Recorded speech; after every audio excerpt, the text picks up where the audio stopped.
जो फैमिली को यहाँ पे आने के लिए? नहीं, देखो, जो वजह है ना यहाँ आने की, वो बुरा लगता है। जो बाधित लोग हैं,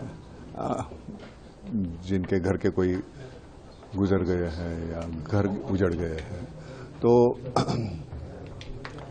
उनको कुछ राशि, वो बहुत कम राशि है, वो देते वक्त बुरा भी लगता है, लेकिन उनको एक एहसास हो ना कि कोई तो साथ में है, तो उसके लिए आए। सरकार अपनी तरफ से तो बहुत कुछ करता है, लेकिन एक मैं समझता हूँ एक समाज का हिस्सा होने के नाते हमारी जिम्मेदारी बनती है कि हम उनके लिए कुछ करें।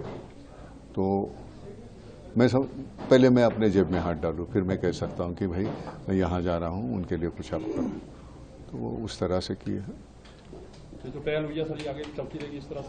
हाँ, ये तो अब कभी खत्म न होने वाला सिलसिला है, वो तो चलता ही रहेगा, करना ही पड़ेगा। आज मैं कर रहा हूँ, फिर हमारे बच्चे, फिर दूसरे हमारे ऑर्गेनाइजेशन के बच्चे हैं, वो सब करेंगे। और बेहतरीन लोग होते हैं समाज में, ऐसी बात नहीं है कि कोई नहीं करना चाहता, लेकिन अभी देखो मैं आ गया, बाकी के लोग हैं, दिक्कत इतनी है, तो मैंने इसलिए बोला ना कि वो सड़क अगर ठीक हो जाए तो 2 घंटे या 2.5 घंटे का रास्ता फिर वो 5 घंटे हमको सफर ना करना पड़े, हो जाएगा वो सब। सर, फैमिली से मिलके कैसा महसूस किया आपने? जो महसूस क्या होना है यार, दुख होता है। महसूस क्या होना है, दुखी होगा। 2 बच्चे, 2 छोटे छोटे बच्चे गुजरे हैं, उनके स्प्लिंटर लगे हुए हैं, तो वो क्या होगा, वो देख के, वो कोई सुन के वो आंखें तो नम होगी ही, वो दुख होगा।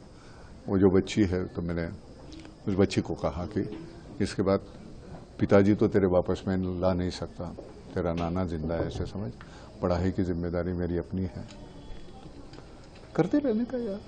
एजीपीएस के स्कूल जो अडॉप्ट कर रहे हैं उसके, हाँ, एजीपीएस स्कूल जो है जम्मू कश्मीर में, उसके लिए क्या कर जाएंगे? आर्मी स्कूल जो आर्मी स्कूल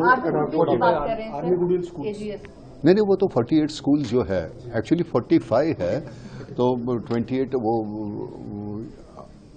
वैली के है, 7 लेह लद्दाख के है, और बाकी के बचे हुए जम्मू के हैं। तो खर्चा कितना होगा? 100-150 करोड़ पैसे आ जाएंगे, लेकिन वो स्कूल, उनकी मरम्मत ठीक होनी चाहिए, ताकि जब तक हमारे बच्चे वैली के हैं या जम्मू के हैं, लेह के हैं, मेन स्ट्रीम में नहीं आते, तब तक काम नहीं होगा। मेन स्ट्रीम में आना चाहिए, बड़े ओहदे पे आने चाहिए, सरकार, देश के लिए कुछ करना चाहिए उन्होंने।